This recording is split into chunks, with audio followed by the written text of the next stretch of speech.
Et coucou tout le monde, comment allez-vous aujourd'hui? Ça me fait super plaisir de vous retrouver pour cette nouvelle vidéo pour laquelle je suis j'ai hyper hâte en fait. Parce que comme je vous l'ai dit dans ma vidéo où je classe toutes mes palettes Natasha Denona, j'ai reçu la nouvelle palette, la Circo Loco, qui vient dans ce petit carton multicolore. Donc la Circo Loco, c'est sa nouvelle sortie qui se présente comme ceci. C'est la même taille que la Triochrome, que la Biba ou que la Safari, dans un packaging qui est en plastique. On va retrouver dans cette palette 15 teintes et pas des moindres. On va avoir 15 teintes hyper colorées et je trouve que pour le coup, pour une fois, le packaging en fait est hyper cohérent avec l'intérieur de la palette. Je sais pas, vous savez, il y a des fois on a des packagings un petit peu colorés ou un petit peu comme ça multicolores et à l'intérieur ça n'a absolument rien à voir. Là pas du tout. On va avoir donc 15 fards, c'est des palettes grand format. Donc celle-ci est déjà disponible chez Sephora France à 126 €. Et petite astuce, si jamais vous étiez intéressé, ou en tout cas si à la fin de cette vidéo elle vous intéresse, c'est en ce moment les journées gold, donc vous pouvez l'avoir en plus à moins 25%, donc autant dire que si ça vous intéressait, c'est le moment ou jamais en fait. Si vous voulez faire une économie sur cette palette parce que c'est son grand format, donc c'est ses palettes les plus chères. Cette palette-ci, elle est comme la Triochrome, c'est-à-dire que vous voyez derrière on a des petits trous comme ça, ça permet de faire sortir les fards et éventuellement de les réarranger ou de les alterner avec des fards d'autres palettes si vous avez d'autres palettes de ce même format, c'est-à-dire avec ces carrés de cette taille-là. Et donc dans cette palette, on va avoir 5 mat et 10 métallisés. Sur le carton, en fait, elle donne une petite explication sur comment utiliser ces fards. Donc pour les mats, donc elle appelle ça ces mats crème, on utilise une brosse fluffy et on dégrade ou on utilise une brosse de précision pour avoir plus d'intensité. Et pour ces finis métalliques, donc les 10 autres fards, elle conseille d'utiliser soit un pinceau mouillé, soit à l'application du doigt pour avoir vraiment un fini très métallisé. On va donc swatcher ensemble cette palette, on va regarder la performance des différents fards et bien évidemment je vais vous faire un look avec parce que je vous cache pas qu'avec cette palette là qui est extrêmement colorée, je ne sais pas si je vais réussir à faire un look portable, en tout cas version boulot, parce que quand on voit les photos promos, je vais vous mettre quelques petites photos à côté de moi, quand on voit les photos promos de cette palette, ce sont des looks très harlequins, qui va complètement avec le packaging, encore une fois, hein, je pense que c'est son inspiration harlequin, et ouais, c'est très joli, hein, c'est très artistique, c'est très éditorial, c'est pas très portable. En tout cas pas pour moi au boulot, si j'arrive comme ça je pense qu'on va être un peu surpris de me voir comme ça.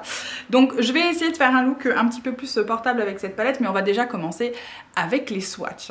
Donc pour les swatchs, je me demande si je vais pas plutôt fonctionner par colonne pour vraiment pour vraiment vous montrer en fait la performance et à chaque fois un petit peu le rendu, ce que c'est comme type de fard. Donc on va commencer avec cette première colonne là où on va avoir les deux orangés et un bleu profond. Donc on va d'abord avoir Firework qui est un orange mat. On va ensuite avoir Electric qui est un métallisé bleu roi, vraiment qui a beaucoup de reflets.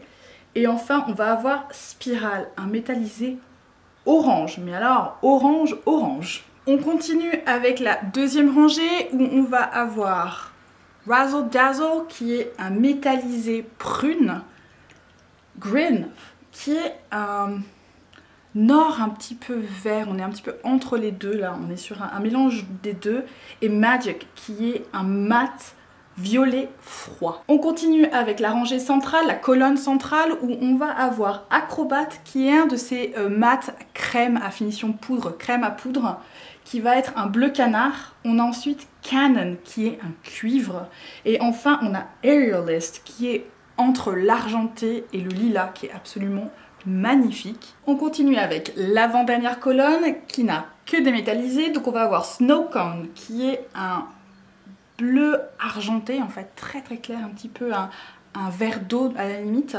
On va avoir Flip qui est un vert également à sous-ton bleu et enfin Act, qui est un métallisé violet avec des petites perles bleues, juste absolument magnifique. Et enfin, pour la dernière rangée, on va avoir 2 mats et un mat crème. Donc on va avoir Cotton Candy, qui est un rose pâle, Fun Tomime, qui est un bleu turquoise clair, et enfin Joker qui est un rose. Alors déjà, ce que je peux vous dire en swatchant les fards, parce qu'un swatch c'est un swatch mais ça vous donne pas forcément la texture ou en tout cas la différence, c'est que pas tous les fards se comportent de la même façon malgré leur type malgré leur même type. Ce que je veux dire par là, c'est que tous les mats ne se swatchent pas de la même façon, n'ont pas la même consistance, n'ont pas la même épaisseur, la même opacité, et pareil pour les métallisés, on a en fait un espèce de gradient en termes de rendu. Par exemple, ce que je veux dire par là, c'est que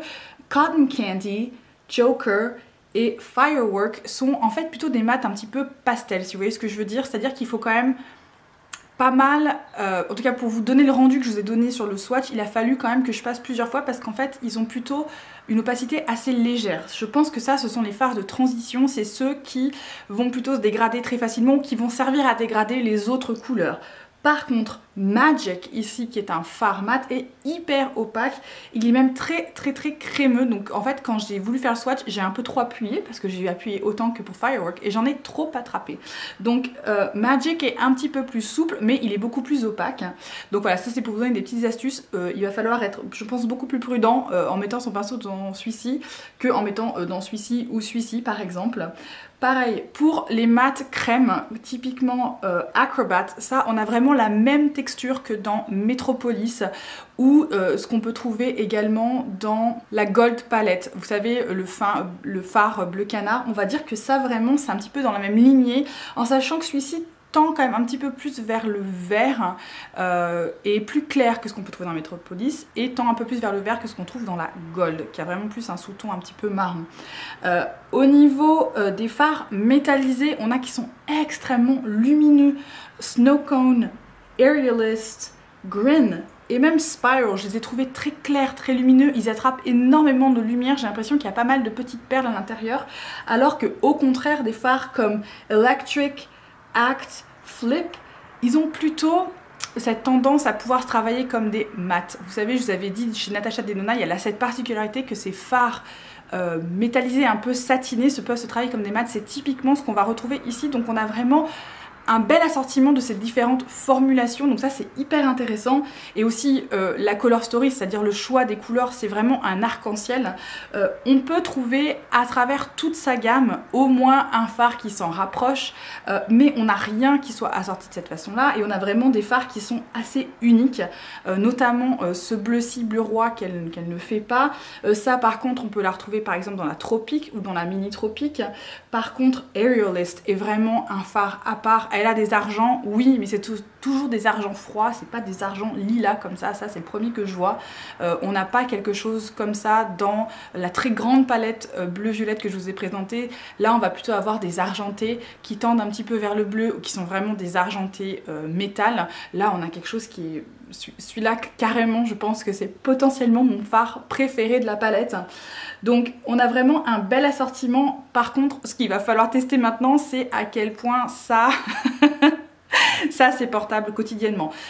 Pour vous tous et vous toutes, parce qu'on a pas mal échangé sur ma dernière vidéo en commentaire, la grosse question c'est mais est-ce que ça, je vais pouvoir m'en servir pour tous les jours quand je veux aller au boulot et tout ça? Est-ce qu'on peut réaliser un look portable avec une palette comme ça? Donc c'est ce qu'on va tester tout de suite.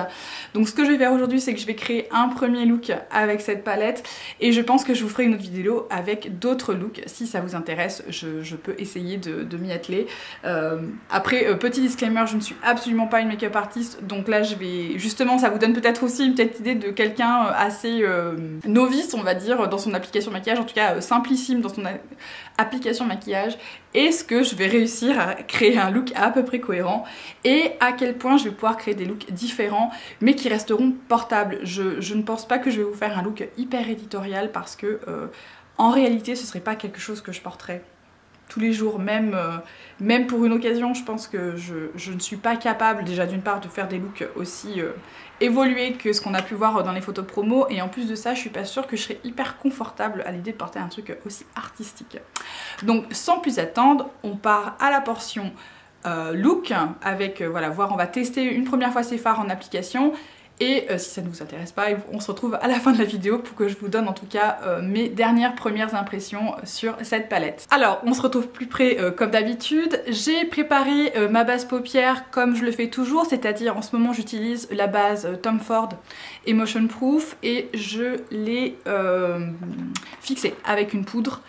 Parce que c'est ce que je fais d'habitude et c'est ce que je ferai normalement. Donc je veux utiliser cette palette dans des conditions habituelles pour moi. Je pense que pour mes autres looks, potentiellement je pourrais utiliser la base plus claire, enfin plus opaque, type Pilwiz. Bon, à voir, mais bon, pour aujourd'hui on fait ça. Bien évidemment moi ce qui m'attire, ce sont les violets. Donc j'ai quand même bien envie d'aller dans les violets. J'ai envie de faire un look assez portable. Donc je vais aller dans les roses et les violets aujourd'hui. Et potentiellement j'irai dans les bleus plus tard. Donc je vais commencer avec Cotton Candy qui est ce fard rose pastel en fait. Hein. C'est un rose très très clair. Donc vous voyez, j'en ai quand même beaucoup sur ma brosse. Je pense qu'il faut faire attention à ça. J'ai l'impression qu'on attrape beaucoup de produits. Et surtout voir si sur une peau comme la mienne, qui est une peau relativement claire, mais pas non plus porcelaine, hein. Je suis on va dire d'une teinte assez moyenne de beige. Voir à quel point ce fard là ressort. Donc celui-là je vais vraiment l'appliquer partout.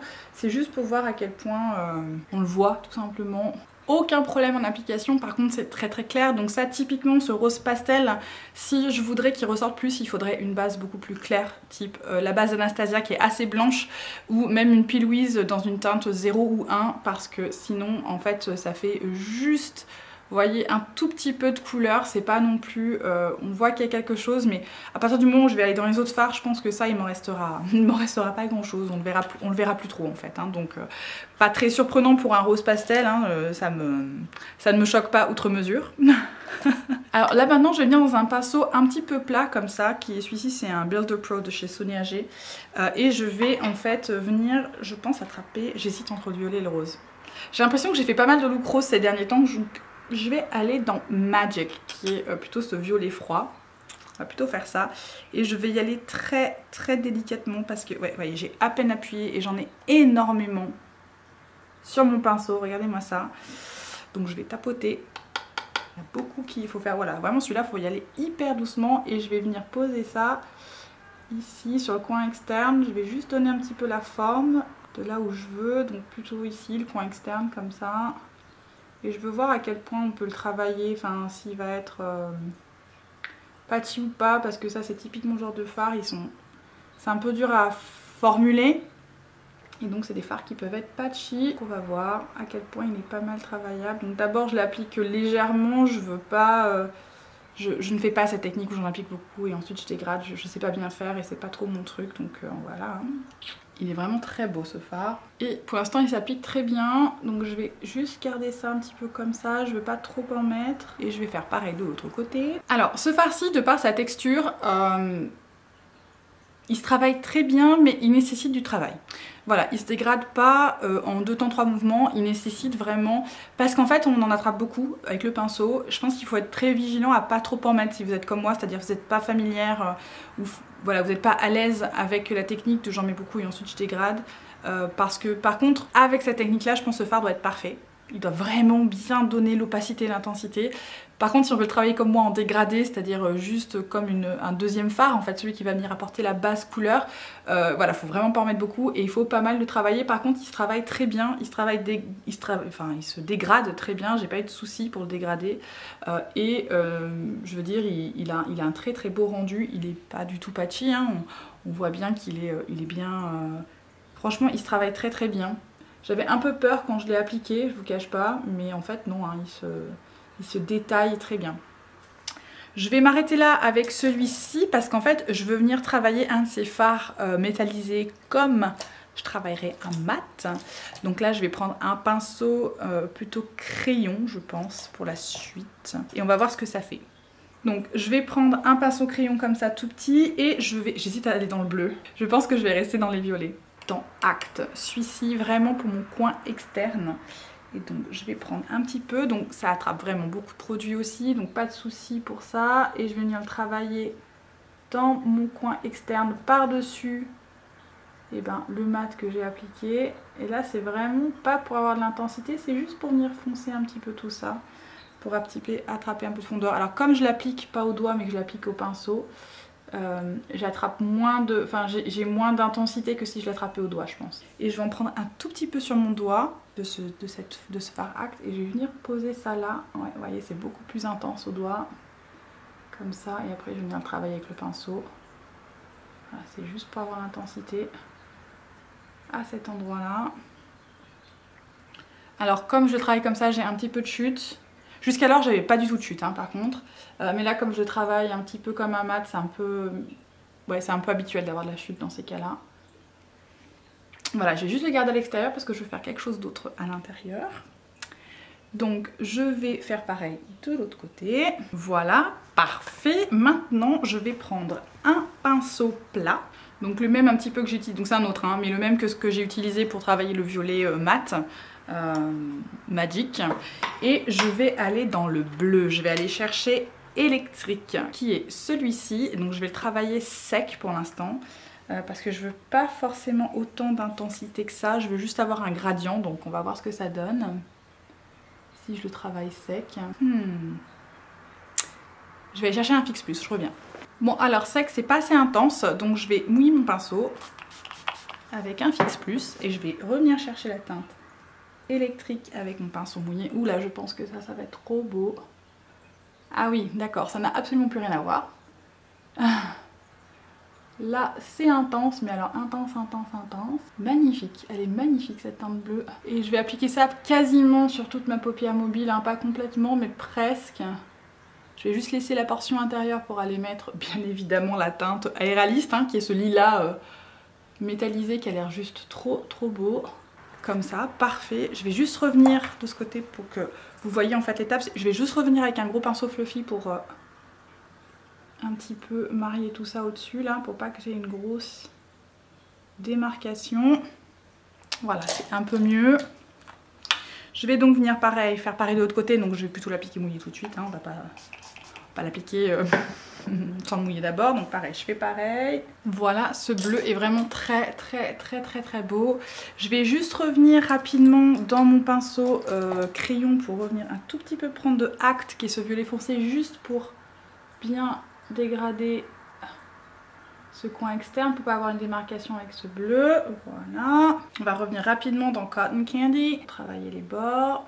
Et je vais donc maintenant venir dans la teinte qui m'attire depuis le début, qui est celle-ci, Aéraliste, pour le mettre dans le coin, dans le bord interne. Je pense que là, au doigt bien évidemment. Oh, cette teinte, qu'est-ce qu'elle est belle. Mon Dieu, elle est magnifique. Je vais prendre un tout petit peu d'électrique sur mon doigt, vous savez, le bleu, pour bien marier les deux. Voilà, je vais faire monter un tout petit. Regardez-moi ça comme... Oh, qu'est-ce qu'elle est belle cette teinte. Mon Dieu, elle est trop belle. On va faire pareil de l'autre côté. Et voilà le look terminé. Franchement, cette teinte Aéraliste, elle est juste... Et même ce bleu en fait, hein, il est vraiment... Les teintes se marient très bien ensemble. Je vais aller terminer tout ça et de toute façon, on se retrouve tout de suite pour le bilan de cette première utilisation de la Circoloco palette. À tout de suite. Et voici le look terminé. Alors autant vous dire que j'adore pour l'instant ce que j'ai créé avec. En termes de qualité, on a vraiment la qualité Natasha Denona sur tous les fards. Je n'ai rencontré pour l'instant aucune difficulté. Alors j'insiste sur le fait que c'est une première impression, c'est la première fois que je m'en sers. Et c'est pas les swatchs qui vont me dire si les fards se comportent bien ou non. En tout cas, pour les fards que j'ai utilisés, je n'ai pas eu de problème. J'ai eu assez peu de chute. J'ai eu de la chute quand j'ai utilisé ce fard-ci Act qui est en fait un métallisé au pinceau. Donc voilà, j'avais des petites particules, mais franchement rien d'hallucinant. Pas d'extra, j'avais pas le dessous de mes yeux complètement coloré. Donc franchement, pour l'instant, ça me plaît beaucoup. J'ai réussi à créer un look assez cohérent. Alors par contre, clairement coloré. Je pense qu'on va difficilement pouvoir rester soft avec une palette comme ça. Ce n'est pas une palette neutre, c'est pas une palette... Il n'y a pas de marron dans cette palette. Je veux dire, il n'y a pas de marron, il n'y a pas de blanc, il n'y a pas de noir. On n'a que des couleurs. Donc c'est vraiment le but d'une palette comme ça, je tiens à le dire. Mais par contre, personnellement, ce que j'ai créé aujourd'hui avec, je trouve ça vraiment très très beau. Ça a été assez rapide au final, j'ai pas eu besoin de trop travailler les fards, peut-être un petit peu avec Magic parce que voilà, je vous ai dit, celui-ci il est vraiment intense, donc pour vraiment avoir le dégradé que je voulais, il a fallu que j'y aille doucement. Mais par contre tous les autres fards, j'ai pu les appliquer assez facilement. J'ai réussi à construire un look sans trop de difficultés. Je trouve qu'on a des familles qui sont assez proches, on va dire qu'on a des familles rose-violette qui vont fonctionner bien ensemble, on a des familles bleues-vertes qui peuvent fonctionner avec les dorés peuvent fonctionner avec les violets, on a les orangés qui peuvent fonctionner avec par exemple cette teinte un petit peu framboise ici. Donc je pense qu'en fait elle est pas si... Alors je pense que la manière dont elle est disposée elle est un petit peu de partout, mais franchement je me vois créer plusieurs looks avec sans aucun problème. Donc je pense que je ferai une deuxième vidéo avec 2 voire 3 looks pour que bah, voilà, ça vous donne potentiellement des inspirations et peut-être aussi ça permette de vous montrer et peut-être de voir qu'on peut faire des looks assez cohérents facilement avec une palette comme ça. Bien évidemment il faut aimer la couleur. Je ne vous conseille pas d'acheter cette palette si vous n'êtes pas hyper fan de la couleur, vous avez peur de vous servir de la couleur, n'achetez pas une palette à ce prix là avec autant de fards si c'est juste 1 ou 2 fards de couleur qui vous intéressent. Natacha propose d'autres options pour ça. En tout cas c'est intéressant qu'elle ait sorti quelque chose comme ça. Je vous conseille de l'acheter en ce moment pendant les journées gold si elle vous intéresse. Je ne vous conseille pas d'acheter cette palette au plein prix parce que les fards Natacha sont vraiment très chers. On a quand même une qualité qui est au-dessus. Vous le savez, je suis fan de la marque et je suis fan de la marque parce que je me suis rendu compte à l'utilisation que vraiment on a une qualité qui est au-dessus. Elle fait quelque chose avec ses formulations qui font que l'application est possible aussi bien pour les débutants que vraiment pour les experts. Et elle propose des couleurs qui sont vraiment assez uniques et des textures qui sont vraiment uniques. Donc pour moi cette palette vaut vraiment le coup, je suis vraiment fan, je regrette absolument pas de l'avoir. Elle ajoute vraiment quelque chose dans ma collection de palettes, je n'ai rien de similaire. Il y a des couleurs ici que je n'ai nulle part ailleurs. Je pense notamment à celle-ci, elle est réaliste, hein, je sais pas si vous avez compris, mais clairement je suis ultra fan de cette couleur-ci. Kaleidos avait quelque chose de similaire mais pas dans cette qualité. Pas dans cette qualité, je suis désolée, là on a vraiment une crémosité au fard qui est assez unique, hein, unique à Natasha Denona. Donc voilà pour ma revue d'aujourd'hui. Je sais qu'elle est ultra positive mais c'est vraiment mon ressenti. Vous savez que Natasha n'a pas fait que des superbes sorties pour moi, mais par contre celle-ci elle est vraiment au niveau du prix de la palette parce qu'on a des palettes qui sont plus chères. Ça fait partie de ces palettes les plus chères. On a la qualité au rendez-vous dans celle-ci. On a la facilité d'utilisation des fards, en tout cas pour les fards que j'ai utilisés. Donc si vous êtes fan de la couleur sur ici, si vous êtes fan des couleurs, je vous la conseille franchement à 100%. Et c'est tout pour aujourd'hui. J'espère que cette vidéo vous a plu et que cette revue va potentiellement vous être utile. Bien évidemment, il n'y a aucune obligation. Je veux dire, je pense que cette color story n'est pas pour tout le monde. Donc clairement, ne vous sentez pas obligé de l'acheter. Si vous n'êtes pas vraiment dans la couleur, je vous déconseille. Par contre, si vous l'êtes et que vous aimez les textures de Natacha et que vous aimez ce qu'elle propose, franchement, vous pouvez y aller. La qualité est vraiment top. Si cette vidéo vous a plu, n'hésitez pas à lui laisser un petit pouce bien évidemment et j'ai hyper hâte de vous retrouver en commentaire pour voir un petit peu ce que vous en pensez et est-ce que c'est potentiellement quelque chose que vous allez acheter ou non, ou peut-être réserver pour une occasion, un anniversaire, Noël. Bon, Noël c'est un peu loin mais on peut peut-être faire Noël en mai ou en avril. Enfin voilà, donc dites-moi tout en commentaire, franchement ça m'intéresse et si ce n'est pas déjà fait, bien évidemment, abonnez-vous, venez nous rejoindre. Franchement on a ici une super communauté hyper positive, on s'échange des trucs et astuces, on se donne des petits conseils, voilà, rejoignez-moi, franchement rejoignez-nous surtout pour passer un beau moment dans la communauté make-up. Je vous souhaite en tout cas à vous tous et à vous toutes une excellente journée et une très belle soirée. Ciao ciao.